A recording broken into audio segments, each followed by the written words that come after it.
Okay, तो NEET crash course में आज के इस वीडियो में हम करेंगे एटम्स के क्वेश्चन प्रैक्टिस। ठीक, थियरी वीडियो ऑलरेडी आ चुका है। इस क्रैश कोर्स का पूरा डिटेल कब कौन सा वीडियो आने वाले हैं वो नीचे डिस्क्रिप्शन में अटैच होगा, वहाँ से डाउनलोड कर सकते हो। एक दिन से अभी हम डिले चल रहे हैं, वीडियो जो है एक दिन बाद अपलोड हो रहा है। इसको कवर अप कर लेंगे, एक दो दिन में वो कवर अप हो जाएगा। ठीक, theory video I will strongly recommend कि पहले इस वीडियो को देखने से पहले या तो तुम इस न्यूक्लियस एटम्स का जो थियरी वीडियो है वो देख लो, या फिर ऑलरेडी तुमने कहीं अगर फॉर्मूला सारी चीज़ें देख रखा है तो फिर क्वेश्चन प्रैक्टिस शुरू कर सकते हो। क्वेश्चन प्रैक्टिस करते टाइम किताब, पेन, पेपर साथ में लेके बैठना है, पानी लेके बैठना है और साथ साथ क्वेश्चन प्रैक्टिस करना है। एकदम मूवी की तरह इसको देखना नहीं है कि मतलब आँख फाड़ फाड़ के देख रहे हैं। सिर्फ थियरी वीडियो देख सकते हो कि मतलब सिर्फ समझना होता है और मतलब चीज़ें याद करनी होती है। क्वेश्चन प्रैक्टिस जब भी करो पेन पेपर लेके बैठो और मतलब साथ साथ क्वेश्चन प्रैक्टिस करते रहो तो ज़्यादा बेनिफिट होगा, ज़्यादा फ़ायदा होगा। ठीक है, तो शुरू करते हैं एटम चैप्टर बिना कुछ फालतू के बकैती किए हुए, बिना कुछ फालतू का ज्ञान दिए हुए और बिना कुछ फालतू का प्रवचन दिए हुए। ठीक, प्रवचन ऑलरेडी आजकल बहुत सारे जगहों से ऑलरेडी तुम्हें मिल रहा होगा। जहाँ भी जाओ प्रवचन प्रवचन प्रवचन ही मिल रहा होगा, जो कि ज़रूरी भी है। थोड़ा सा प्रवचन अभी इस टाइम पे तुम्हारे लिए काफ़ी टफ टाइम चल रहा है, मतलब इस पर शुरू नहीं करूँगा प्रवचन, पर पढ़ाई लिखाई पे थोड़ा ज़्यादा फोकस करो। और फालतू की जब मतलब थोड़ा सा निगेटिव थॉट्स तो आता ही है अभी के टाइम पे, पर उससे जितना दूर रह पाओ ना सोचो तो वही बेहतर है। काम सिर्फ पढ़ाई पे करते रहो। ठीक है, बढ़ते हैं आगे और शुरू करते हैं सवाल का सिलसिला, क्वेश्चन सॉल्व करने का सिलसिला। ठीक, काफ़ी सिलेक्टेड क्वेश्चन है सारे के सारे, जितने भी टॉपिक है सारे टॉपिक से हम क्वेश्चन सॉल्व करेंगे। इस चैप्टर में जितने भी फॉर्मूला हैं सारे फॉर्मूले से हम क्वेश्चन प्रैक्टिस करेंगे। हर मतलब जो भी क्वेश्चन है काफ़ी सिलेक्टेड है, PYQ नॉन PYQ का दोनों मिक्स है। ठीक, तो मज़ा आ जाएगा मतलब क्वेश्चन सॉल्व करके। और ये सारे क्वेश्चन सॉल्व कर लोगे तो तुम्हारे इस चैप्टर के जितने भी फॉर्मूले हैं सारे फॉर्मूले प्रैक्टिस हो जाएंगे। मतलब सारे क्वेश्चंस अलग अलग सेक्शन से सारे सेक्शन से लिया गया है और सारे फॉर्मूले से लिया गया है, जैसे कि पूरा का पूरा सिलेबस कवर हो जाए, मतलब पूरा चैप्टर कवर हो जाए कम से कम क्वेश्चन में। ठीक, क्योंकि टाइम की अभी तुम्हारे पास भी किल्लत है, तुम्हारे पास ही किल्लत है। हमारे पास तो वेला है, हम तो वेला है, बट बहुत सारा टाइम है हमारे पास। तुम्हारे पास ही मतलब तो जो भी क्रिस्प चीज़ है, जो भी एकदम क्रिस्टल क्लियर चीज़ें हैं, हम वही करेंगे। इसमें फालतू का इधर उधर का ज्ञान और इधर उधर की चीज़ें और फालतू की चीज़ें नहीं करेंगे। जो to the point crisp content है वही डिलीवर यहाँ पे किया जाएगा। ठीक है, तो आगे बढ़ते हैं। धुरंधर टीम 2 एकदम धुरंधर की तरह आगे सवाल सॉल्व शुरू करते हैं। ठीक, मतलब कुछ राइमिंग बैठ नहीं रहा है, क्या बोला जाए। कॉमेडी करने की कोशिश की जा रही है लेकिन हो नहीं पा रहा है शायद, पता नहीं। तो कोई नहीं, सवाल शुरू करते हैं। ठीक, पहला सवाल Rutherford alpha scattering and atomic model से। ठीक, पहला सवाल बोल रहा है can alpha particle of energy half mv² bombards a heavy nucleus target of charge ZE। ठीक है, then the distance of closest approach for the alpha particle will be proportional to what. सवाल का बोल रहा है कि सवाल बोल रहा है कि एक न्यूक्लियस है जिसका चार्ज मान लो कि ZE है और इस पर अल्फा पार्टिकल्स का बम्बार्डमेंट किया जा रहा है। ठीक, अल्फा पार्टिकल का जो एनर्जी है वो इनिशियल एनर्जी हाफ mv² है, वो बहुत दूर है। जब यहाँ पे दिख रहा है नज़दीक, पर इनिशियली अल्फा पार्टिकल बहुत दूर होगा तो उसके पास एनर्जी हाफ mv² है। अब वो कितना नज़दीक पहुँच सकता है, कितना नज़दीक पहुँच सकता है, कितना नज़दीक, मान लो कि इतना नज़दीक पहुँच पा रहा है r0 डिस्टेंस पे अल्फा पार्टिकल। ठीक, अब यहाँ पे इतना नज़दीक मैक्सिमम पहुँच पा रहा है, मतलब यहाँ पे आके उसकी वेलोसिटी 0 हो गई होगी, इसके आगे वो नहीं जा पा रहा है। ठीक, तो यहाँ पे जो होगा वो सिर्फ और सिर्फ पोटेंशियल एनर्जी ही होगा। तो let's say initial point A ले लेते हैं, फाइनल पॉइंट बी ले लेते हैं। ए जो है वो वेरी फार है, मतलब ये जो डिस्टेंस है वो बहुत ज़्यादा है, पहले बहुत दूर था।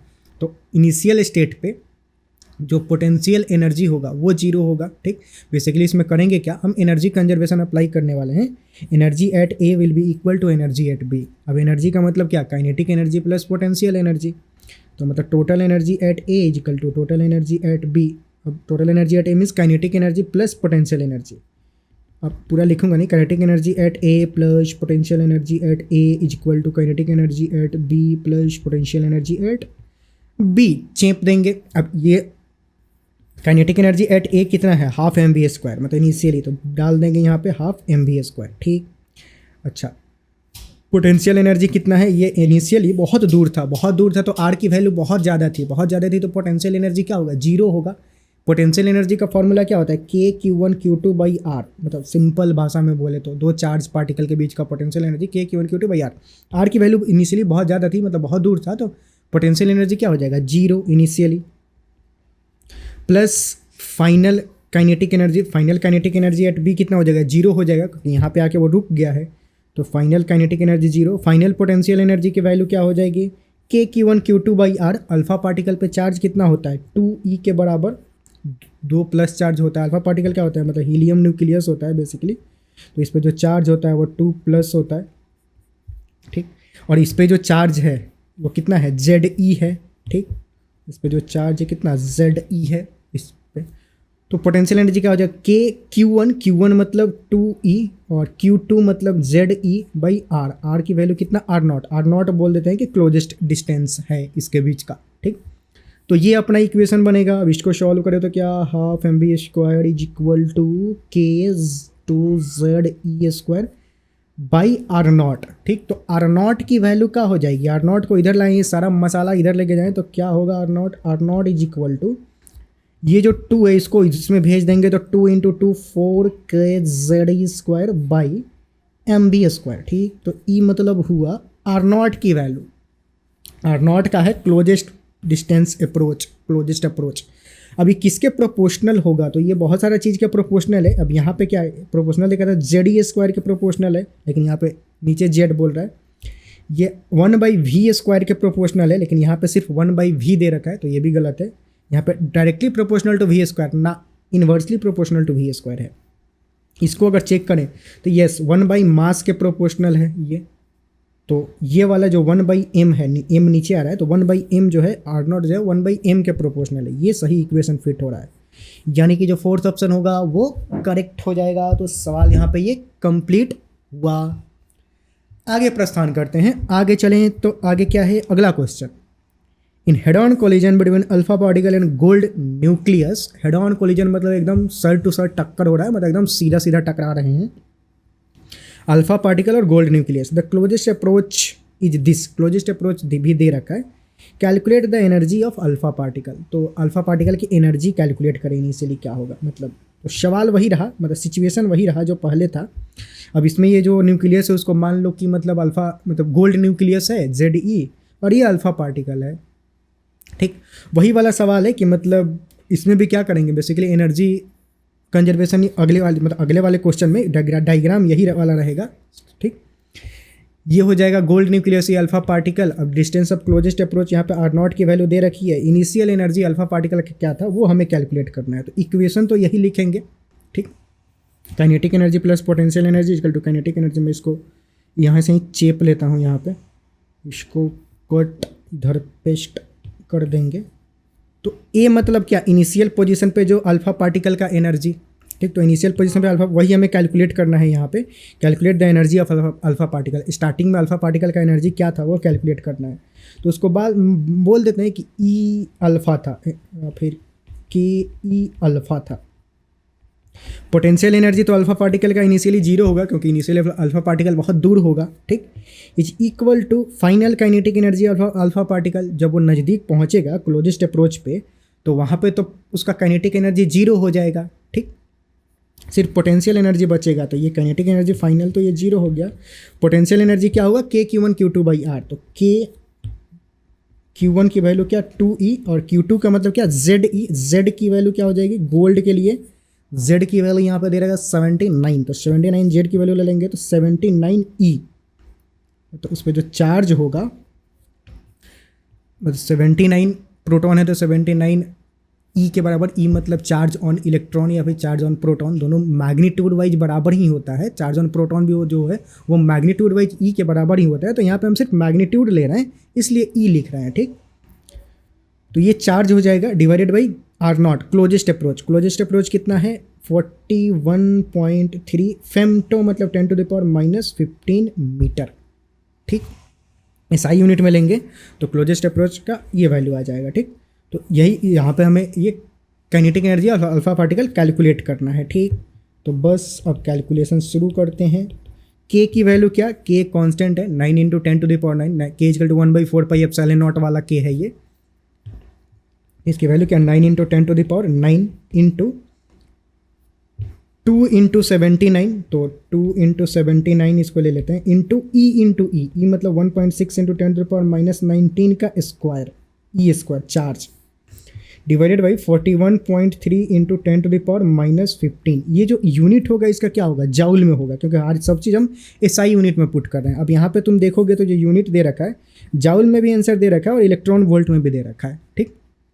ठीक है, तो डील करते हैं, देखते हैं पहले जाउल में कैलकुलेट करके कि ऑप्शन मैच होता है क्या कुछ।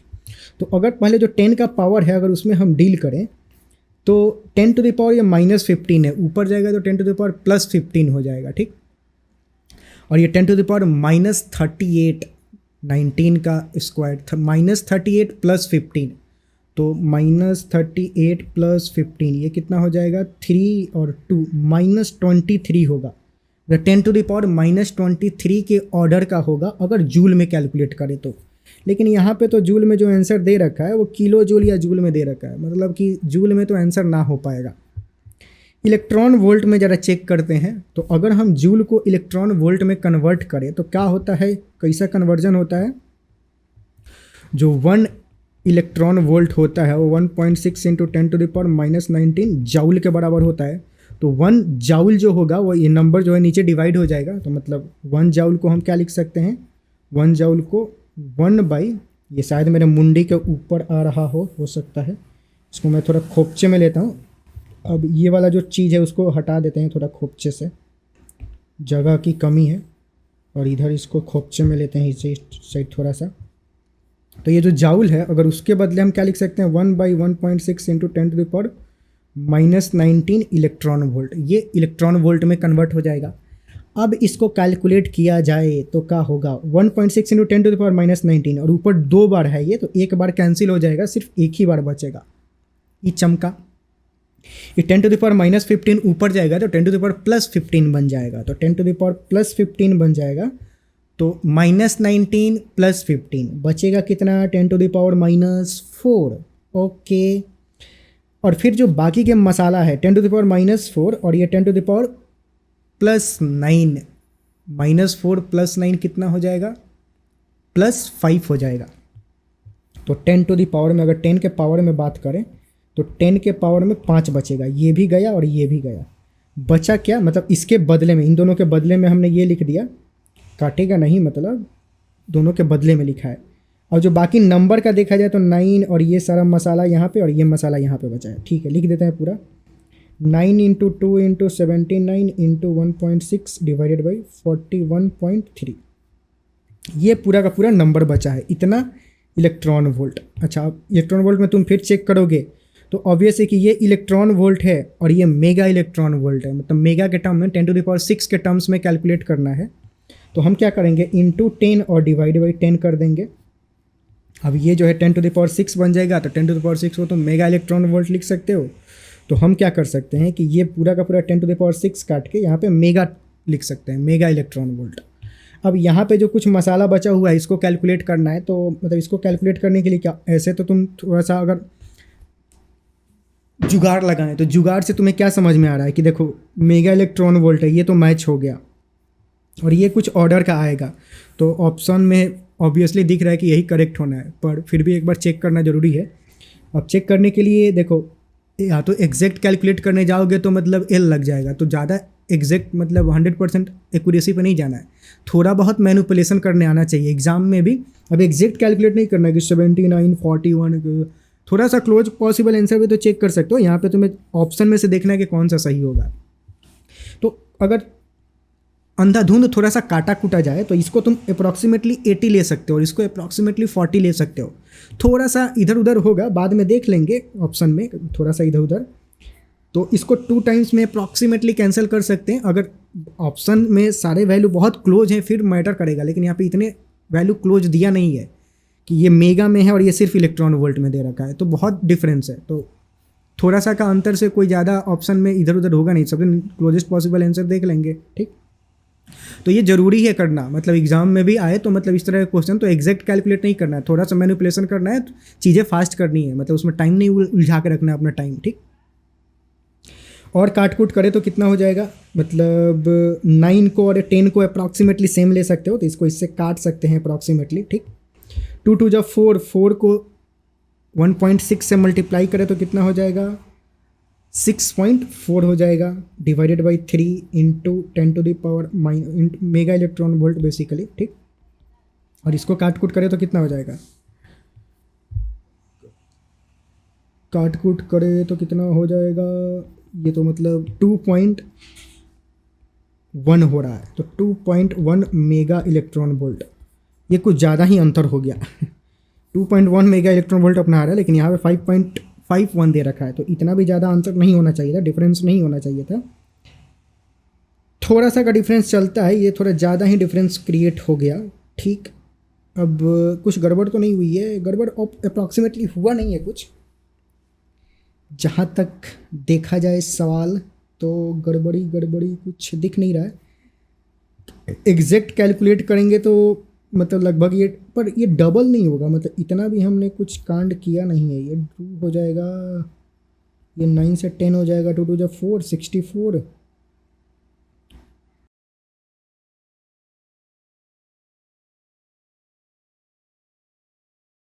अब गड़बड़ का हुआ है, गड़बड़ी हुआ है कि ये 41.3 से ही हमने एग्जैक्ट 2 काटा है, मैंने इसको 3 को थोड़ा दूर लिखा है तो भूल गए हैं, तो बेसिकली ये 3 कट चुका है, ये नीचे 3 है नहीं यहाँ पे, ठीक, मतलब ये चमका।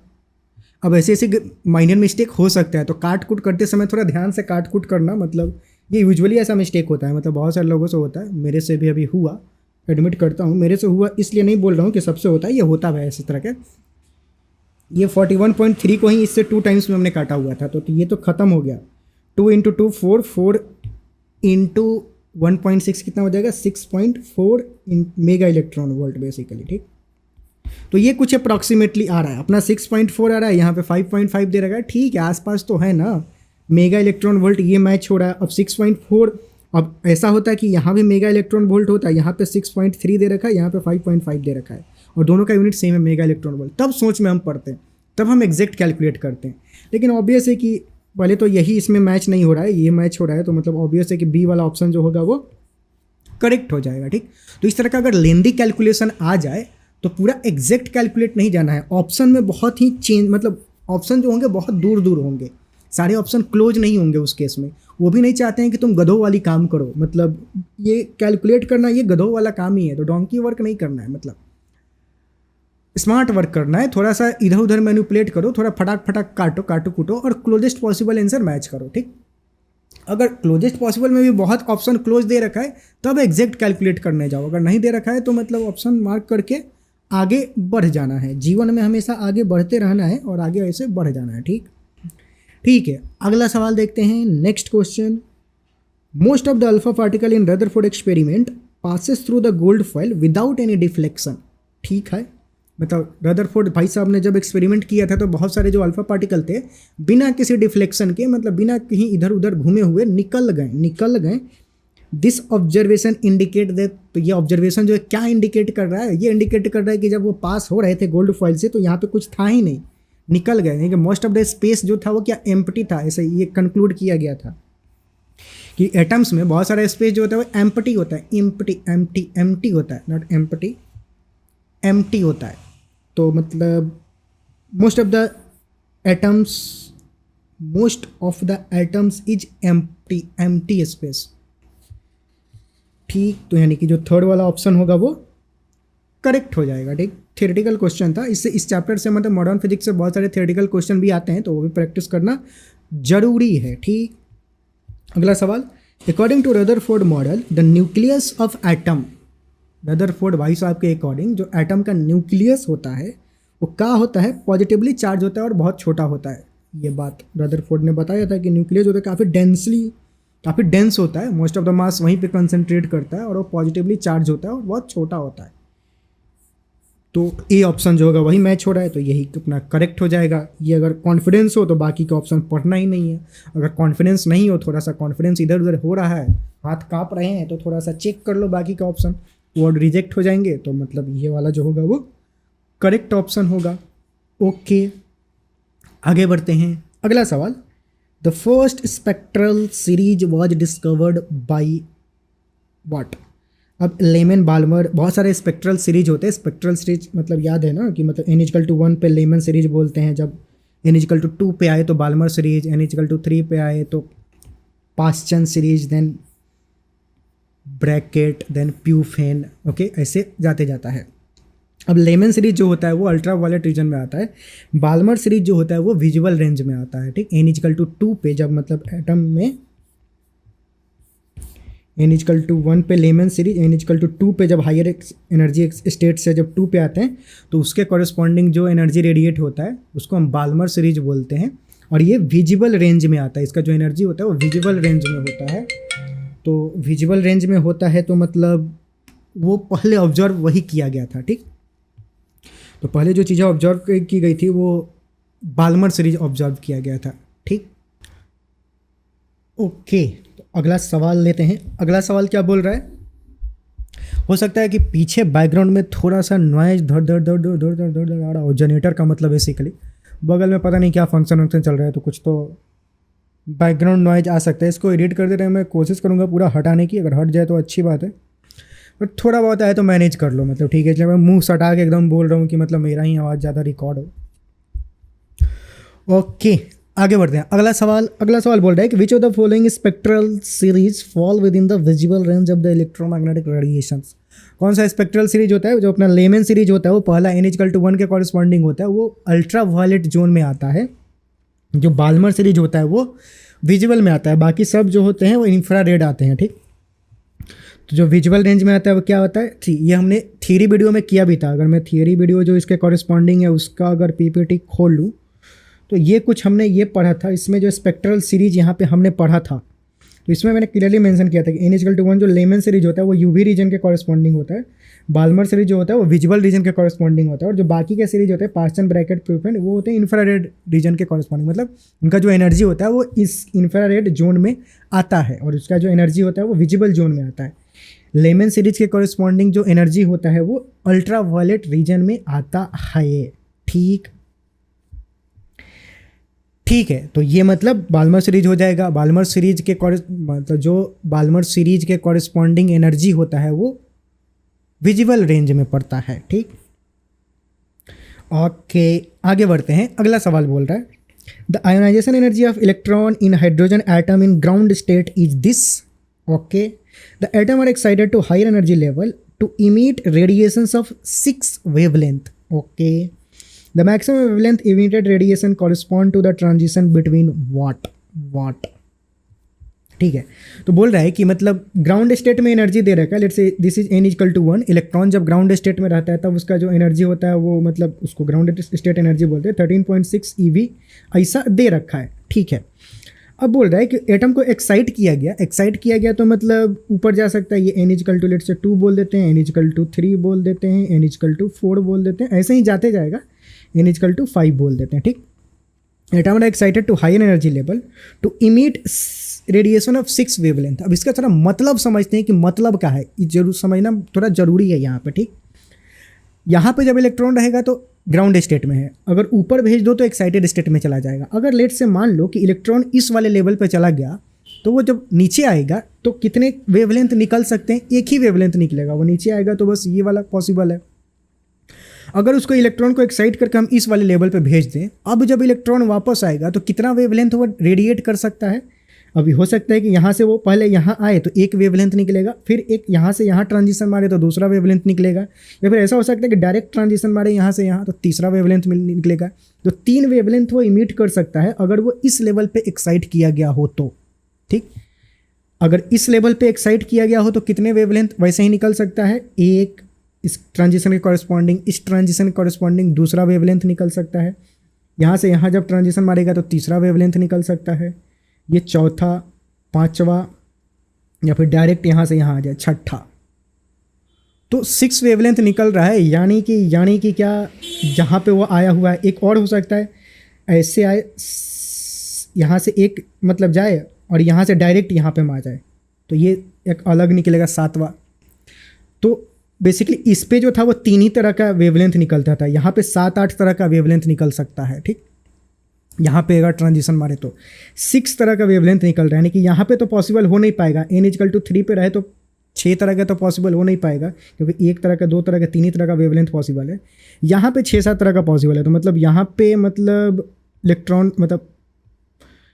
इलेक्ट्रॉन को इस लेवल तक एक्साइट किया जाए तभी 6 तरह का वेवलेंथ निकल सकता है। ठीक, तो यानी कि एक्साइट होके इलेक्ट्रॉन गया कहाँ पे था, n=4 पे गया था। ये क्लियर हो गया कि n=4 पे एक्साइट किया गया था, तभी वो 6 तरह का वेवलेंथ वापस आते टाइम निकाल पा रहा है। The maximum wavelength of emitted radiation correspond to transition. अब मैक्सिमम वेवलेंथ कब होगा, किस ट्रांजिशन में?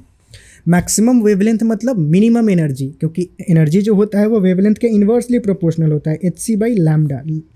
एनर्जी मैक्सिमम मतलब वेवलेंथ, मैक्सिमम वेवलेंथ मतलब एनर्जी मिनिमम होना चाहिए। ठीक, अगर इलेक्ट्रॉन यहाँ पे है तो किस ट्रांजिशन के कॉरेस्पॉन्डिंग कम से कम एनर्जी रेडिएट करेगा, मतलब एनर्जी मिनिमम किस ट्रांजिशन के कॉरेस्पॉन्डिंग होगा? जब यहाँ से यहाँ पे ट्रांजिशन करेगा तो यहाँ पे एनर्जी गैप सबसे कम है, तो इस ट्रांजिशन के कॉरेस्पॉन्डिंग एनर्जी जो होगा वो मिनिमम रिलीज होगा। एनर्जी मिनिमम मतलब लैम्डा मैक्सिमम आएगा। तो n=4 से जब n=3 पर ट्रांजिशन करेगा तब मिनिमम एनर्जी आएगा, और इसी ट्रांजिशन के कॉरेस्पॉन्डिंग एनर्जी मिनिमम आएगा, मतलब वेवलेंथ जो होगा वो मैक्सिमम होगा। ठीक, नहीं तो यहाँ से आएगा तो ज़्यादा एनर्जी रिलीज करेगा, यहाँ से यहाँ भी आए तो भी ज़्यादा एनर्जी आएगा। ठीक, यहाँ से भी यहाँ है तो ज़्यादा एनर्जी करेगा, यहाँ से भी यहाँ आ जाए तो ज़्यादा एनर्जी करेगा। एनर्जी गैप जो होता है वो धीरे धीरे घटते जाता है, ये पता होना चाहिए। यहाँ पे एनर्जी गैप ज़्यादा होता है, उससे कम एनर्जी गैप, उससे कम एनर्जी गैप, धीरे धीरे एनर्जी गैप कम होते जाता है। ठीक, तो ऊपर वाला जो 2 गैप होता है उसमें एनर्जी सबसे कम होगा। ठीक, तो इस ट्रांजिशन के कॉरेस्पॉन्डिंग सबसे कम से कम एनर्जी निकलेगा, और तो उसके कॉरेस्पॉन्डिंग जो वेवलेंथ होगा, उस एनर्जी के कॉरेस्पॉन्डिंग जो वेवलेंथ होगा वो सबसे ज़्यादा होगा। तो n=4 से n=3 एक्साइट जब ट्रांजिशन करेगा तब जा करके कम से कम एनर्जी या फिर ज़्यादा से ज़्यादा वेवलेंथ, मतलब मैक्सिमम लेंथ का वेवलेंथ रेडिएट करेगा। ठीक, यानी कि जो आंसर होगा वो चौथा आंसर करेक्ट हो जाएगा। ठीक, धुरंधर की तरह आगे बढ़ें। अगला सवाल बोला, if λ1 and λ2 are the wavelength of the first member of the Lyman and Paschen series respectively, then λ1 and λ2 will be equal to what we have to calculate. Okay, क्या बोला, λ1 और λ2 फर्स्ट मेंबर है किसका, लेमन और Paschen series का। ठीक है, तो जरा अगर फोटो बनाए n=1, n=2, n=3, n=4, तो अब ये फोटो जो है वो थोड़ा याद होना चाहिए। ठीक है, n=1 के कॉरस्पॉन्डिंग लेमन होता है, ये बाल्मर होता है, पास्चन होता है। यहाँ पे जो क्वेश्चन बोल रहा है वो बोल रहा है कि first member of lemon and Paschen series. तो अगर जरा ये फोटो देखें जो हमने थियरी में ऑलरेडी किया है, इसमें फर्स्ट मेंबर कौन है लेमन सीरीज का। ये जो ट्रांजिशन हो रहा है, ये ट्रांजिशन जो है इस ट्रांजिशन के कॉरस्पॉन्डिंग जो वेवलेंथ निकलेगा वो फर्स्ट मेंबर होगा लेमन सीरीज का, n=2 से n=1 पे आए। ठीक, पास्चन सीरीज क्या होता है, n=3 के कॉरस्पॉन्डिंग होता है। अब इसका फर्स्ट मेंबर कौन होगा, फर्स्ट मेंबर होगा जब इसी के जस्ट ऊपर वाला यहाँ से ट्रांजिशन करें, मतलब ये n=3 है, जब n=4 से n=3 पे आया जाए तो उसके कॉरस्पॉन्डिंग जो वेवलेंथ होगा वो फर्स्ट मेंबर होगा पास्चन सीरीज का। ठीक, तो यहाँ पे आए तो लेमन सीरीज का जो फर्स्ट मेंबर होता है वो क्या होता है, फ्रॉम 2 to 1। ये जब ट्रांजिशन होता है तो मतलब n1 और n2 मान ले, तो मतलब 2 to 1 ट्रांजिशन होगा तो वो लेमन सीरीज का फर्स्ट मेंबर होगा। ठीक, जिसकी वैल्यू यहाँ पे λ1 दे रखा है। यहाँ पे λ1 क्या है, लेमन का फर्स्ट, λ2 क्या है, पास्चन सीरीज का फर्स्ट। अब पास्चन सीरीज का फर्स्ट जो कि यहाँ पे λ2 दे रखा है वो कब होगा, n=3 पास्चन सीरीज होता है जस्ट उसके ऊपर से आए जब इलेक्ट्रॉन, मतलब जस्ट उसके ऊपर से ट्रांजिशन करे। तो n=4 से जब n=3 पे इलेक्ट्रॉन ट्रांजिशन करेगा तो वो फर्स्ट मेंबर होगा पास्चन का। तो n=4 से n=3 पे आए, तो n=4 से n=3 पे आए, तो ये λ2 दे रखा है। अब यही λ1 और λ2 का रेशियो पूछ रहा है कि क्या होगा, तो ज़रा एक्सप्रेशन लिखें तो क्या हो जाएगा फॉर्मूला, 1/λ1 का फॉर्मूला क्या होता है, 1/λ1 (r(z)² into 1/n1² minus 1/n2²। तो ये क्या हो जाएगा 1/1² माइनस 1/2²। लेट से λ1 बोले तो 2 से 1 जा रहा है तो 1 स्क्वायर मतलब 1 ही होगा, तो 1/1 स्क्वायर माइनस 1/2 स्क्वायर, ठीक। और आर जहाँ पे जो मतलब रेडबर्ग कांस्टेंट होता है उसके टर्म्स में वेवलेंथ लिखेंगे, तो ये 1/λ1 हो जाएगा। वैसे ही 1/λ2 अगर कैलकुलेट करें तो वो क्या हो जाएगा, RZ² इंटू 1/, अब यहाँ पे क्या ले लेंगे, 1/3 square minus 1/3 square minus 1/4 square. ये नंबर हम पॉजिटिव में ही लेंगे, तो मतलब इसको बड़ा रखेंगे, इसको छोटा रखेंगे, ठीक। तो यहाँ पे ये पॉजिटिव में ही लेंगे। अब हमें λ1/λ2 कैलकुलेट करना है, लेट्स से इक्वेशन 1 इक्वेशन 2 बोल देते हैं। हम क्या करेंगे, इक्वेशन 2 डिवाइडेड बाई अगर इक्वेशन 1 कर दें, दिस डिवाइडेड बाई दिस करें, तो मतलब क्या हो जाएगा, 2 में क्या है 1/λ2 और 1 में क्या है 1/λ1, तो λ1 ऊपर चला जाएगा, okay, is equal to equation 2 मतलब दिस नंबर। अब यहाँ पे RZ² तो कैंसिल हो जाएगा। ये जो हम चीज़ें पढ़ते हैं वो हाइड्रोजन के लिए पढ़ते हैं, तो Z की वैल्यू क्या हो जाएगी, 1 हो जाएगी, तो ये तो 1 हो गया और R कैंसिल हो जाएगा, दोनों को डिवाइड करेंगे तो अब ये नंबर क्या हो जाएगा, ये है 9 और यहाँ पे क्या है 16, तो 16 माइनस 9, तो 16 मतलब ऊपर क्या हो जाएगा, यहाँ पे 16 आ जाएगा, यहाँ पे 9 आएगा।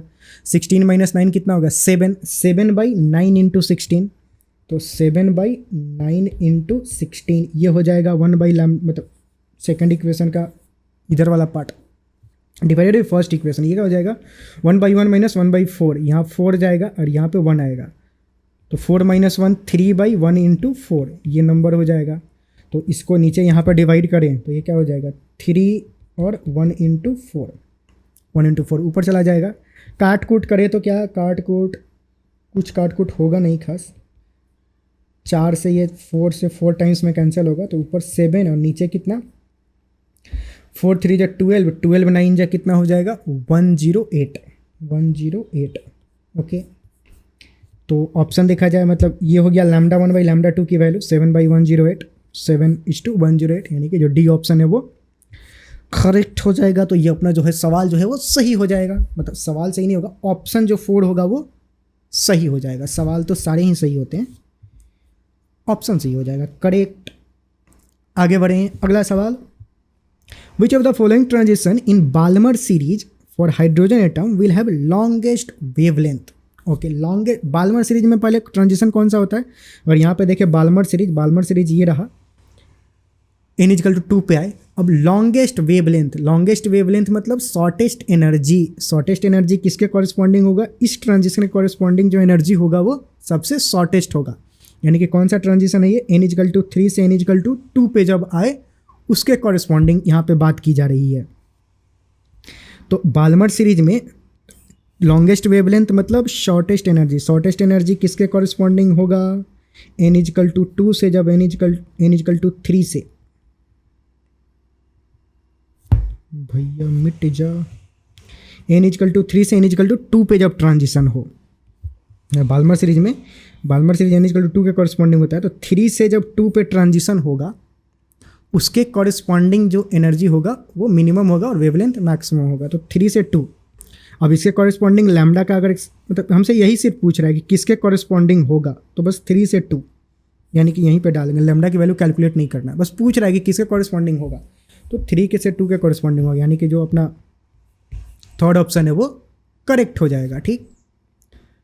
आगे बढ़ते हैं, अगला सवाल, in hydrogen spectrum, okay, the shortest wavelength in the Balmer series is lambda. Shortest wavelength मतलब longest energy, the shortest wavelength in bracket series will be what, okay. Balmer series में शॉर्टेस्ट एनर्जी बोल रहा है lambda है। अब Balmer series में shortest energy कब आएगा, पहले वो किस ट्रांजिशन के कॉरेस्पॉन्डिंग, बाल्मर सीरीज में फाइनल स्टेट जो होगा वो मतलब जो बाल्मर सीरीज में जो N2 होगा वो तो 2 होगा, फाइनली 2 पे आके रुकना है बाल्मर सीरीज में। N1 कहाँ से आना चाहिए ताकि जो एनर्जी है वो शॉर्टेस्ट हो, मतलब एनर्जी सबसे ज़्यादा हो, एनर्जी सबसे ज़्यादा रखना है बाल्मर सीरीज में। तो बाल्मर सीरीज में तो ट्रांजिशन कहाँ से होना चाहिए, इन्फिनिटी से होना चाहिए। इन्फिनिटी से जब 2 पे आएगा तो उसके कॉरेस्पॉन्डिंग जो एनर्जी होगा वो सबसे ज़्यादा होगा, तो वेवलेंथ सबसे कम आएगा। तो एनर्जी जो कहाँ होना चाहिए, N1 कहाँ होना चाहिए, इन्फिनिटी, ठीक। तो उसके कॉरेस्पॉन्डिंग जो लैम्डा दे रखा है वो लैम्डा दे रखा है, मतलब वेवलेंथ लैम्डा दे रखा है। हमसे पूछ रहा है कि शॉर्टेस्ट वेवलेंथ ब्रैकेट सीरीज में जब होगा तो उसका वेवलेंथ क्या होगा। तो ब्रैकेट सीरीज कब होता है, n=4 पे, लेमन, बाल्मर, पास्चन, ब्रैकेट, प्यूफेन, उसके बाद आते जाता है। तो n=4 पे फाइनली आना है। शॉर्टेस्ट वेवलेंथ मतलब लॉन्गेस्ट एनर्जी, लॉन्गेस्ट एनर्जी मतलब मैक्सिमम एनर्जी, मैक्सिमम एनर्जी कब होगा, इन्फिनिटी से जब 4 पे आए।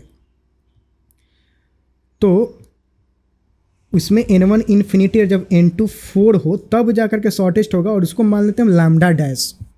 इसके कॉरस्पॉन्डिंग जो एनर्जी निकलेगा वो लैम्डा डैश, ये ब्रैकेट सीरीज में।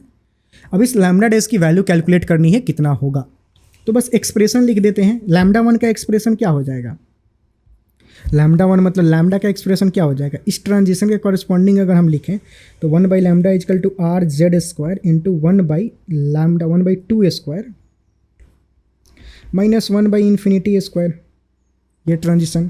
1/λ डैश का एक्सप्रेशन लिखे तो क्या हो जाएगा, वैसे ही RZ² इंटू 1/4² माइनस 1/∞²। यहाँ से यहाँ, यहाँ से यहाँ, ये रहा। हमें इसकी वैल्यू कैलकुलेट करनी है, दोनों को डिवाइड कर देते हैं, इसको इक्वेशन 1 बोल देते हैं, इसको इक्वेशन 2 बोल देते हैं, और दोनों को डिवाइड कर देते हैं। तो इक्वेशन 1 डिवाइडेड बाई इक्वेशन 2 करें अगर तो क्या हो जाएगा, 1 मतलब 1/λ, 2 मतलब डिवाइडेड 1/λ डैश ऊपर चला जाएगा। ये RZ² क्या होगा, कैंसिल हो जाएगा, ठीक। तो बचेगा का सेकंड में मतलब 1/2 हम कर रहे हैं तो ऊपर क्या बचेगा यहाँ पे, ये तो 1/∞ क्या हो जाएगा, 0 हो जाएगा। तो ये सिंपल क्या हुआ 1/4 ऐसे लिख दिए। इधर ये लिखे तो 1/∞ क्या हो जाएगा, 0 हो जाएगा। ये 1/4 का स्क्वायर मतलब 1/16, तो 1/16 तो ऊपर 16 ऊपर चला जाएगा, ठीक। 4 से ये 4 टाइम्स में तो लैम्डा डैश जो होगा वो 4 लैम्डा के बराबर हो जाएगा। हमसे यही पूछा जा रहा है कि जो लैम्डा होगा कितना होगा, 4 लैम्डा डैश कितना होगा, 4 लैम्डा के बराबर होगा। मतलब थर्ड ऑप्शन जो होगा वो करेक्ट हो जाएगा, ठीक। सवाल समझ में आया, चमका। तो सवाल यहाँ पे ये कंप्लीट हुआ। आगे बढ़ते हैं, अगला सवाल। The de Broglie wavelength of an electron in the first Bohr orbit, मतलब de Broglie wavelength of electron, electron का डी ब्रॉगली वेवलेंथ कैसे कैलकुलेट करते हैं। लैम्डा = व्हाट, h/p के बराबर होता है, ठीक। फॉर्मूला h/p मतलब क्या, इलेक्ट्रॉन का mv मास इंटू वेलोसिटी, ठीक। अब इलेक्ट्रॉन के केस में हम जानते हैं मोमेंटम कैसे कैलकुलेट कर सकते हैं। इलेक्ट्रॉन के केस में जो एंगुलर मोमेंटम होता है वो कंजर्व होता है, मतलब Bohr's first postulate mvr, angular momentum mvr = nh/2π, ऐसा कुछ इक्वेशन होता है जहाँ पे n क्या, स्टेट, मतलब फर्स्ट ऑर्बिट में n की वैल्यू 1, सेकेंड ऑर्बिट में अगर ये अप्लाई कर रहे हो तो n की वैल्यू 2, ऐसे जाते जाएगा। यहाँ पे फर्स्ट बोहर ऑर्बिट की बात हो रही है तो n की वैल्यू क्या होगी यहाँ पे 1, तो 1 ले लेंगे ऐसे, ठीक। अब यहाँ से अगर हम mv की वैल्यू कैलकुलेट करें तो mv = क्या हो जाएगा, यहाँ से mv = क्या, h/2πr, ठीक। अब इस mv की वैल्यू यहाँ पे चेप दे अगर, मतलब बोहर्स से ये जो अपना आया उसको हम डी ब्रॉगली के अंदर घुसेड़ दें, अगर अंदर, ज़्यादा अंदर नहीं घुसेड़ना है, तो mv की वैल्यू क्या हो जाएगी, h/2πr, h/2πr। गंदी गंदी बातें नहीं सोचेंगे, h कैंसिल हो गया, तो लैम्डा = क्या हो जाएगा 2πr, मतलब जो वेवलेंथ होगा वो सरकमफेरेंस के बराबर होगा, ऑर्बिट के सरकमफेरेंस के बराबर होगा। फर्स्ट ऑर्बिट का जो 2πr क्या है, ये r हो गया, तो सरकमफेरेंस क्या हो जाएगा 2πr, तो वही मतलब जो वेवलेंथ होगा वो सरकमफेरेंस के बराबर होगा। तो डी ब्रॉगली वेवलेंथ जो होगा इलेक्ट्रॉन का फर्स्ट बोहर ऑर्बिट में equal to circumference of the first orbit, यानी कि जो फर्स्ट ऑप्शन होगा वो करेक्ट हो जाएगा, ठीक। सवाल चमका कि नहीं चमका, चमक रहा है कि नहीं, चमका मतलब समझा कि नहीं समझा, समझ में आ रहा है कि नहीं। आगे बढ़ते हैं, अगला सवाल बोल रहा है according to Bohr's atomic model के अनुसार electron revolve around the nucleus in random orbit नाजी fixed circular orbit SG। Bohr भाई साहब ने बोला था कि जो इलेक्ट्रॉन होता है वो न्यूक्लियस के अराउंड सर्कुलेट करता है, मतलब सर्कुलर मोशन में मूव करता है किसी फिक्स ऑर्बिट से। ऐसा वो फिक्स ऑर्बिट होता है कि अगर इलेक्ट्रॉन उस ऑर्बिट में मूव करे तो वो एनर्जी रेडिएट नहीं करता है, वो स्टेबल रहता है। तो फिक्स्ड सर्कुलर ऑर्बिट में वो रिवॉल्व करता है, यानी कि जो सेकंड ऑप्शन होगा वो करेक्ट होगा। आगे बढ़ते हैं। अगला सवाल, in the Bohr orbit of hydrogen atom the ratio of kinetic energy to total energy of an electron in the quantum state will be what. अब ये जो रिश्ता होता है काफ़ी ज़रूरी रिश्ता होता है, ये याद ही रखना चाहिए। तीन तरह के एनर्जी होते हैं, टोटल एनर्जी, काइनेटिक एनर्जी और पोटेंशियल एनर्जी। टोटल एनर्जी का तुम्हें फॉर्मूला पता है, मतलब -13.6 Z²/n²। ये Z² है, Z²/n²। ये फॉर्मूला होता है टोटल एनर्जी का। अब तुम्हें अगर काइनेटिक एनर्जी कैलकुलेट करना है तो काइनेटिक एनर्जी जो होता है माइनस ऑफ टोटल एनर्जी होता है। टोटल एनर्जी नेगेटिव में आता है और काइनेटिक एनर्जी का मैग्नीट्यूड सेम ही होता है, बस माइनस साइन उसमें चेप दो, मतलब प्लस बना दो, तो काइनेटिक एनर्जी की वैल्यू पॉजिटिव में उतना ही होता है, ठीक। और जो पोटेंशियल एनर्जी होता है वो twice of the total energy होता है, 2 टाइम्स ऑफ टोटल एनर्जी। मतलब काइनेटिक एनर्जी, पोटेंशियल एनर्जी भी नेगेटिव होता है, टोटल एनर्जी भी नेगेटिव होता है, बस मैग्नीट्यूड वाइज पोटेंशियल एनर्जी होता है टोटल एनर्जी का डबल होता है, ठीक। तो ये रिश्ता याद रखना है। यहाँ पे पूछ रहा है kinetic energy and total energy, मतलब काइनेटिक एनर्जी और टोटल एनर्जी का जो रेशियो होगा वो क्या होगा। अगर यहाँ से देखें तो kinetic energy by total energy क्या हो जाएगा, -1 के बराबर होगा। तो जो ये रेशियो होता है वो क्या होता है, -1 के बराबर होता है, यानी कि जो सेकंड ऑप्शन होगा वो करेक्ट हो जाएगा, ठीक। तो सवाल यहाँ पे मतलब ये कंप्लीट हुआ। ये रिश्ता और ये रिश्ता एकदम याद रखना है, ध्यान में रखना है। Kinetic energy is minus of total energy, potential energy is twice of the total energy, ठीक। टोटल एनर्जी का फॉर्मूला ये वाला, ये याद रखेंगे, ठीक। ठीक है, आगे बढ़ते हैं। अगला सवाल वो बोल रहा है what is the kinetic energy and potential energy of electron in the first orbit of hydrogen atom given this blah blah blah blah. Kinetic energy और पोटेंशियल एनर्जी कैलकुलेट करना है, पर हमें टोटल एनर्जी का फॉर्मूला पता है कि total energy क्या होता है, first orbit of hydrogen atom. First orbit मतलब n की वैल्यू 1, हाइड्रोजन एटम मतलब z की वैल्यू 1। टोटल एनर्जी का फॉर्मूला -13.6 इंटू Z²/n²। अगर टोटल एनर्जी इस केस में कैलकुलेट करें तो -13.6, Z की वैल्यू 1, n की वैल्यू 1², मतलब 1/1 का स्क्वायर, तो -13.6 EV। यहाँ जो यूनिट होता है वो इलेक्ट्रॉन वोल्ट होता है, ये भी ध्यान रखेंगे। ये जो पीछे हमने फॉर्मूला देखा था, यहाँ पर जो यूनिट होता है वो इलेक्ट्रॉन वोल्ट होता है। तो टोटल एनर्जी जो होगा वो ये हो जाएगा। हमें पूछ रहा है काइनेटिक एनर्जी, तो काइनेटिक एनर्जी कितना हो जाएगा, माइनस ऑफ टोटल एनर्जी, मतलब माइनस ऑफ -13.6, यानी कि 13.6 EV। ये हो जाएगा काइनेटिक एनर्जी। पोटेंशियल एनर्जी कितना, potential energy is equal to twice of total energy, twice of total energy -13.6, ये मतलब 6 6 दूना के 12, 2 26 27 विथ माइनस साइन EV। तो ये काइनेटिक एनर्जी और ये पोटेंशियल एनर्जी हो जाएगा। ऑप्शन मैच कराएं तो 13.6 हमने लिया है, 13.58 ऑप्शन में है, कोई बात नहीं। तो 6 को हम अप्रॉक्सीमेटली 58 मान लेंगे। यूजुअली स्टैंडर्ड में कहीं भी हम 13.6 ही लेते हैं, पर कोई नहीं, यहाँ पे 13.5 इसको मान के रखा है, 58 जो कि क्लोज पॉसिबल है, ठीक है। बच्चे हैं, नादान हैं, कोई नहीं। तो ऑप्शन अगर मैच कराएं तो 13.6 और ये 27 पॉइंट माइनस साइन के साथ, तो पहला वाला ऑप्शन ही मैच हो रहा है। तो यहाँ पे 27.16 है, हमने 2 ले रखा है क्योंकि हमने 13.6 लिया है इसलिए। तो ये वाला ऑप्शन मैच हो रहा है, तो ऑब्वियस है कि ये तो गलत ही होगा, ये नेगेटिव नहीं हो सकता है काइनेटिक एनर्जी। यहाँ पॉजिटिव है पर ये भी पॉजिटिव है, तो इसलिए गलत है। यहाँ पे भी दोनों पॉजिटिव है और मतलब वैल्यू भी गलत ही है। तो जो फर्स्ट ऑप्शन जो होगा वो करेक्ट हो जाएगा। ओके, अगला सवाल बोल रहा है in the Bohr's model of hydrogen atom the lowest orbit correspond to what. Lowest orbit correspond to what. Bohr's model में तो ये न्यूक्लियस है, तो सबसे जो लोएस्ट ऑर्बिट होता है वो सबसे स्टेबल ऑर्बिट होता है, मतलब basically lowest orbit correspond to stable state. Stable state मतलब, अच्छा स्टेबल की बात ही नहीं कर रहा है, एनर्जी वाइज पूछ रहा है। स्टेबल होगा तो मतलब एनर्जी क्या होगा उसका, मिनिमम होगा। कोई भी चीज़ है जब उसकी एनर्जी मिनिमम होती है तभी वो जाके स्टेबल होता है। एनर्जी अगर डाल दो तो तुम्हारे अंदर एनर्जी घुसेड़ दिया जाए अंदर, तो तुम एक्साइटेड स्टेट में चले जाओगे, चिल्लाने, मतलब तुम्हारे अंदर अगर एनर्जी ज़्यादा होगा तो मतलब इधर उधर कूदने लगोगे, ज़्यादा शांत नहीं बैठोगे, और वही एनर्जी अगर कम रहता है तो शांति से बैठे रहते हो एक जगह। तो स्टेबल स्टेट में तभी जाते हो जब एनर्जी कम होता है। तो नेचर में भी यही होता है कि जब एनर्जी कम होता है तो वो चीज़ें स्टेबल स्टेट में जाती है, ठीक। तो lowest in orbit correspond to stable state, and stable state means minimum energy. Minimum energy मतलब थर्ड ऑप्शन जो होगा वो करेक्ट हो जाएगा, ठीक। तो ये सवाल यहाँ पे ये कंप्लीट हुआ। आगे बढ़ते हैं, अगला सवाल।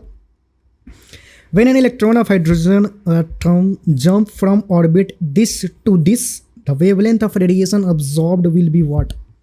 ट्रांजिशन दे रखा है, हाइड्रोजन एटम है तो मतलब z की वैल्यू क्या होगी, 1 होगी, z की वैल्यू 1 होगी। और ट्रांजिशन दिस 2 to 4 दे रखा है तो इसके कॉरेस्पॉन्डिंग वेवलेंथ क्या होगा, लैम्डा की वैल्यू पूछ रहा है। तो 1/λ का फॉर्मूला क्या होता है, RZ² into 1/N1² minus 1/N2², और N2² minus N1²। 1/λ, lambda R की वैल्यू कितना, आर की वैल्यू आर ही रखने देंगे क्योंकि फाइनल आंसर भी आर में ही दे रहा है। वैसे आर की वैल्यू मतलब रिडवर कांस्टेंट होता है, ठीक। Z², जेड की वैल्यू कितना, 1 का स्क्वायर, 1/N1 उसको कितना ले ले, 2 का स्क्वायर माइनस 1/4 का स्क्वायर, ठीक। 2 से 4 पे जा रहा है। अब थोड़ी शांति हुई होगी, हो सकता है।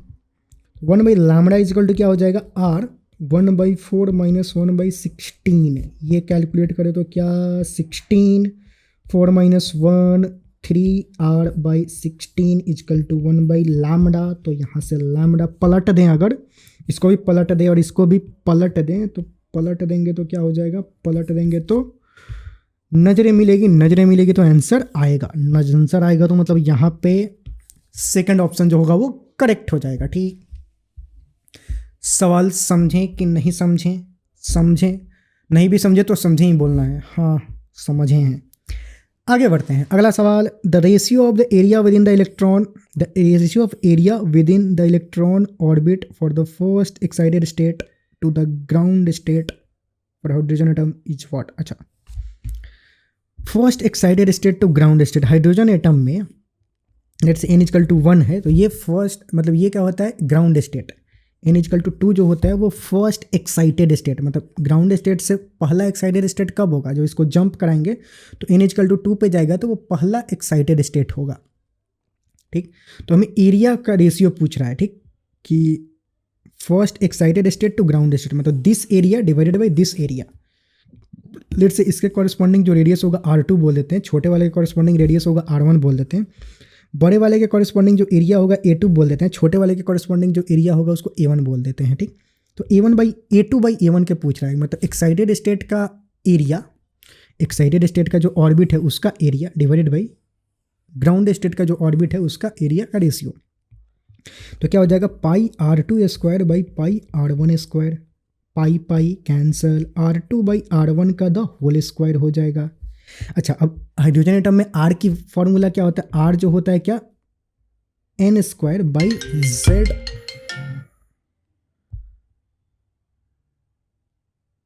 कॉल बहुत आ रहा है भाई। R की फॉर्मूला क्या होता है, N²/Z इंटू A0 R0, मतलब ये फॉर्मूला, ये Z है 2 नहीं है, ठीक। तो ये R का फॉर्मूला होता है, ठीक। Z की वैल्यू होगी वो तो मतलब किसके लिए पूछ रहा है, हाइड्रोजन एटम के लिए पूछ रहा है, तो Z की वैल्यू तो 1 हो जाएगी। R0 भी एक तरह से कांस्टेंट ही है, तो जो रेडियस होता है वो डायरेक्टली प्रोपोर्शनल होता है N² के, ठीक। तो यहाँ पे दोनों ही केस में Z और R0 की वैल्यू तो दोनों में सेम ही होगी। हमें रेशियो कैलकुलेट करना है तो R0 और Z तो कैंसिल हो जाएगा। तो जो रेडियस है बेसिकली प्रोपोर्शनल किसका है, N² के। N² के मतलब R2 जो होगा वो किसके प्रोपोर्शनल होगा, किसके बराबर, या फिर R2 जो होगा 2² और जो R1 होगा वो 1²। ये R2/R1 का रेशियो यहाँ पे बोल रहा हूँ कि N2/N1 के बराबर होगा। N2 मतलब 2 और N1 मतलब 1, और इसका स्क्वायर यहाँ पे दे रखा है, ठीक। तो ये क्या हो जाएगा, 4 का स्क्वायर मतलब 16। रेशियो पूछ रहा था 16:1, ठीक। 16:1 मतलब फर्स्ट वाला ऑप्शन जो होगा वो करेक्ट हो जाएगा। तो मतलब ये अपना फाइनल आंसर हुआ, ठीक।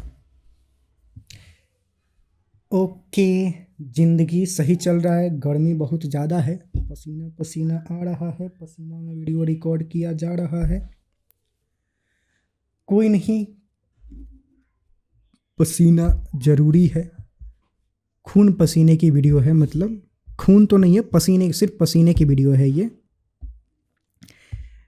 तो वीडियो लाइक ज़रूर करेंगे, कमेंट जरूर करेंगे, सब्सक्राइब जरूर करेंगे और दोस्तों को ज़रूर भेजेंगे, क्योंकि पसीने के साथ वीडियो बनाया जा रहा है। Minimum energy required to take out of electron from the ground state of helium is what. कम से कम कितना एनर्जी डाला जाए इलेक्ट्रॉन को कि ग्राउंड स्टेट, हीलियम के जो ग्राउंड स्टेट्स है वहाँ से वो निकल जाए, मतलब बेसिकली आयोनाइजेशन एनर्जी पूछी जा रही है। ठीक, कि हीलियम के ग्राउंड, हीलियम मतलब क्या, हीलियम का न्यूक्लियस मतलब Z इजकल टू, हीलियम का न्यूक्लियस मतलब Z इजकल टू 2। इसका ग्राउंड स्टेट मतलब N इजकल टू 1 से इलेक्ट्रॉन को निकाल देना है, एकदम इन्फिनिटी तक पहुंचा देना है। अगर एकदम बेसिक से भी सॉल्व करें तो देखो, किसी भी चीज़ को निकालने के लिए उसका टोटल एनर्जी अगर हम 0 कर दें तो वो निकल जाएगा।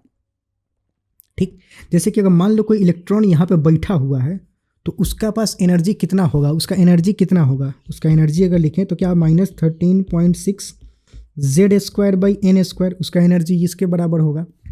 तो यहाँ पे अगर 13.6, यहाँ पे Z की वैल्यू कितना है 2 का स्क्वायर बाई N² मतलब 1 पे बैठा है तो 1², तो इंटू 4 हो जाएगा। इसको करें तो क्या -13, इसको मल्टीप्लाई करें तो कितना हो जाएगा, 6 4 24, 4 13 चौका 52 और 2 54, 54, इतना ईवी हो जाएगा। मतलब इलेक्ट्रॉन के पास, जब इलेक्ट्रॉन यहाँ पे बैठा है तो उसके पास जो एनर्जी है वो इतना नेगेटिव में एनर्जी है, उसको निकालना है तो हम एक्स्ट्रा एनर्जी उसमें कितना घुसेड़ दे कि वो निकल जाए, तो उसका टोटल एनर्जी बेसिकली अपने को 0 कर बना देना होता है। तो मतलब जो टोटल एनर्जी, मान लो कि उसमें हम E0 एनर्जी और डाल दे रहे हैं इस तरह से कि, तो उसका टोटल एनर्जी कितना हो जाएगा, E + E0 के बराबर हो जाएगा। और उसको निकालना है तो उसका टोटल एनर्जी 0 कर दो तो वो निकल जाएगा चीज़ जगह से।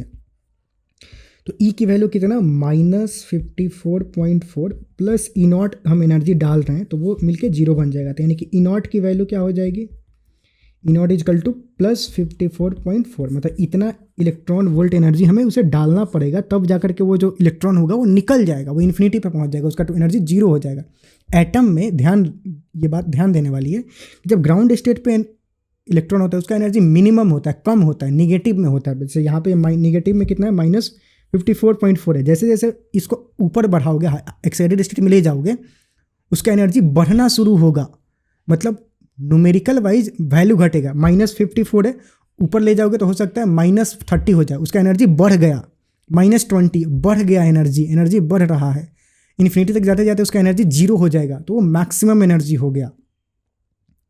थोड़ा सुनने में अजीब लगेगा, मतलब पहले एनर्जी निगेटिव में था -54.4, अब जैसे जैसे बढ़ा -40 हो गया, ये एनर्जी बढ़ रहा है, इधर इस डायरेक्शन में हम जा रहे हैं, एनर्जी बढ़ रहा है, -20 हो गया, अल्टीमेटली इन्फिनिटी तक जाएगा तो उसका एनर्जी 0 हो जाएगा, तो उस समय उसका एनर्जी सबसे मैक्सिमम होगा। तो जब भी इन्फिनिटी पे इलेक्ट्रॉन चला जाता है तो उसका एनर्जी 0 हो जाता है। तो बेसिकली उसको निकालने के लिए उसका टोटल एनर्जी हमको 0 करना है, 0 करना है तो जितना निगेटिव में हो उतना पॉजिटिव में एनर्जी घुसेड़ दो उसके अंदर, तो टोटल एनर्जी उसका 0 हो जाएगा। टोटल एनर्जी 0 हो जाएगा तो निकल के भाग जाएगा इन्फिनिटी पे, और वो जुदा हो जाएगा, मतलब कभी भी वापस नहीं आएगा, एटम से वो जुदा हो जाएगा, खपा हो जाएगा पूरा, मतलब कंप्लीट ब्रेकअप। एक्साइटेड स्टेट में जब जाता है तब वापस भी आता है, मतलब जैसे हायर एक्साइटेड स्टेट में चला जाए, N = 4 पे चला जाए तो वापस आ सकता है, मतलब सुबह का भूला शाम को घर वापस आ जाता है तो वापस आ सकता है, आएगा भी। पर अगर इन्फिनिटी पे चला गया तो वापस कभी नहीं आता है, मतलब वो हमेशा ही जुदा हो जाता है और भावनाओं में नहीं बहेंगे, मतलब फिजिक्स पे जाएंगे। यहाँ पे आंसर कितना होगा, 2 सेकेंड, 54.4 इलेक्ट्रॉन वोल्ट आंसर हो जाएगा। ठीक, आगे बढ़ते हैं। अगला सवाल ये PY की वजह 2023 में आया हुआ है। ठीक, ये क्या है, the radius of inner most orbit of hydrogen atom is this. Inner most hydrogen atom का ऑर्बिट दे रखा है, मतलब ये हाइड्रोजन एटम है, तो मतलब इनर मोस्ट का मतलब क्या, N = 1 के कॉरेस्पॉन्डिंग जो रेडियस है, उस रेडियस जैसे उसको R0 बोल देते हैं, तो उस R0 की वैल्यू दे रखा है 5.3 × 10⁻11 मीटर। ठीक है जी, अब हमसे पूछ रहा है the radius of the third allowed orbit of hydrogen atom will be, क्या होगा। थर्ड अलाउड ऑर्बिट का मतलब क्या हुआ, N = 1, N = 2, N = 3, third allowed orbit का यही मतलब हुआ।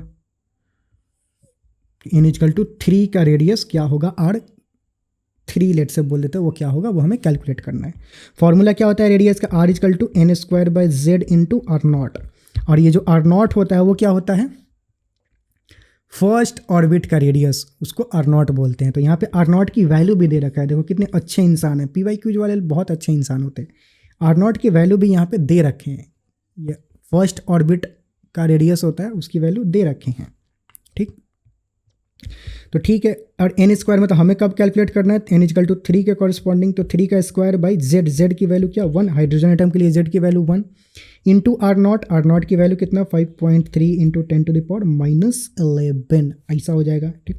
3 3 जा 9 मल्टीप्लाई करेंगे तो 9 3 जा 27, 7 हाथ में 2, 9 5 45 है 2 47 इंटू 10⁻11 मीटर। तो जो आर की वैल्यू होगी वो ये हो जाएगी।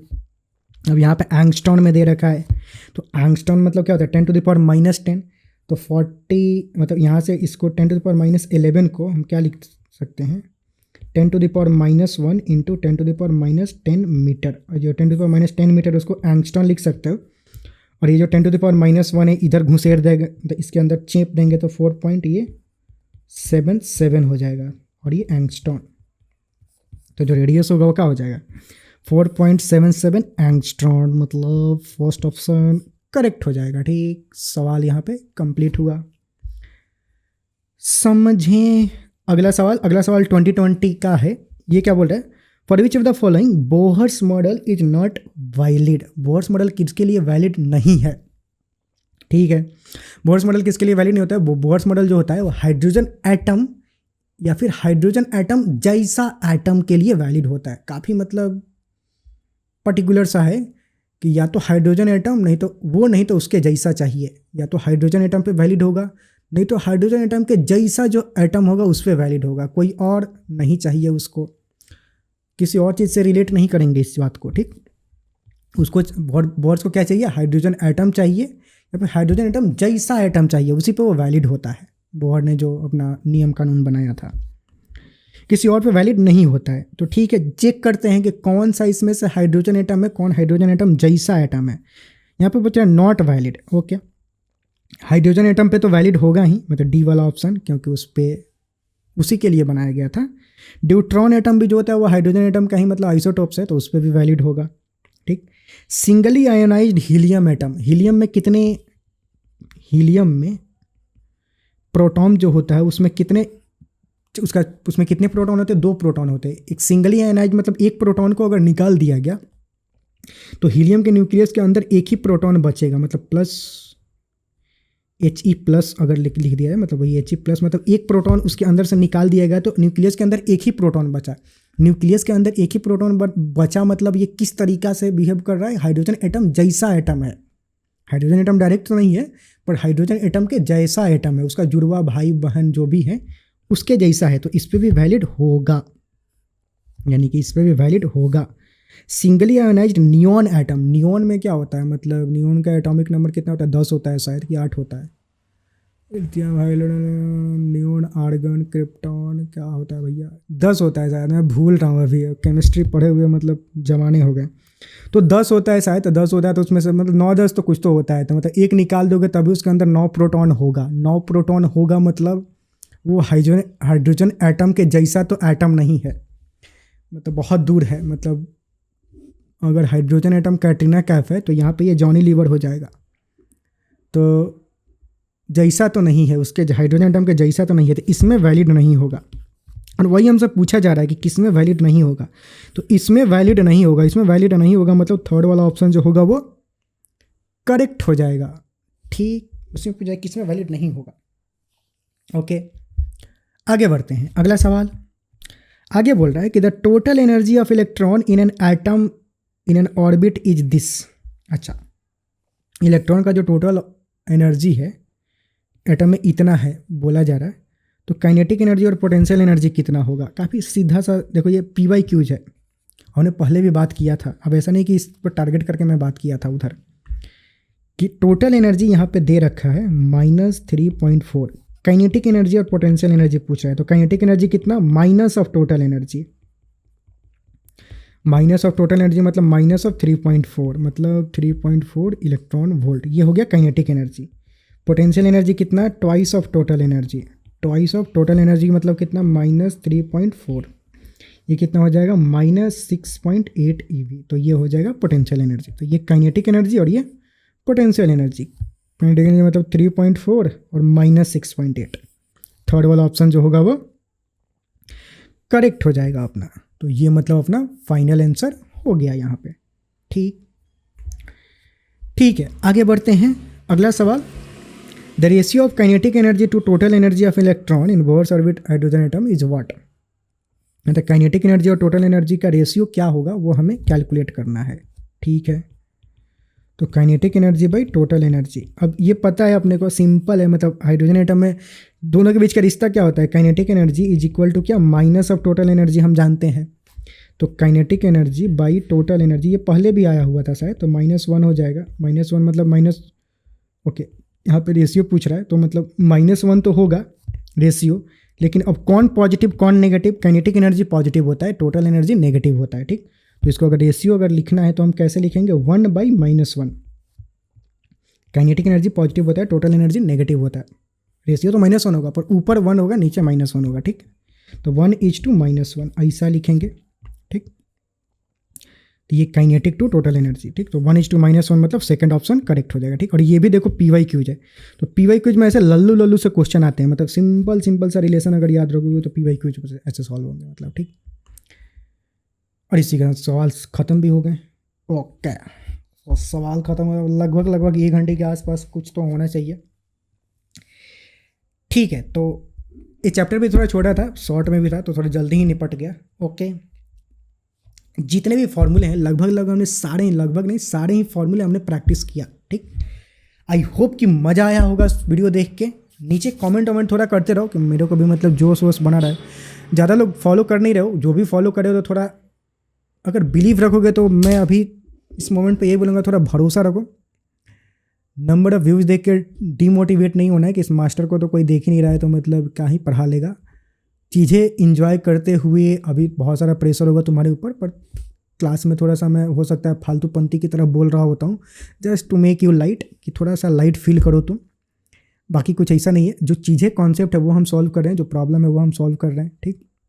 ठीक है, अगला वीडियो जो होगा वो ये एटम्स का हो गया, अगला जो होगा न्यूक्लियस का प्रॉब्लम सॉल्विंग आएगा। ठीक, जल्दी अपलोड होगा, तो ये वीडियो फटाफट कंप्लीट कर लो। और अभी तक देख रहे हो तो तुमने कंप्लीट कर लिया है ऑलरेडी, तभी जाके के ये एंड पे पहुँचे हुए हो। ठीक है, तो ज़्यादा अब ज्ञान नहीं झाड़ते हैं, ज्ञान में यही जानेंगे मतलब पढ़ाई करते रहो। सिंपल सी बात है भाई, ज़्यादा कुछ सोचना नहीं है अभी, सिंपल पढ़ाई करते रहो। ठीक, और मिलते हैं अगले वीडियो में, तब तक के लिए टाटा बाय बाय।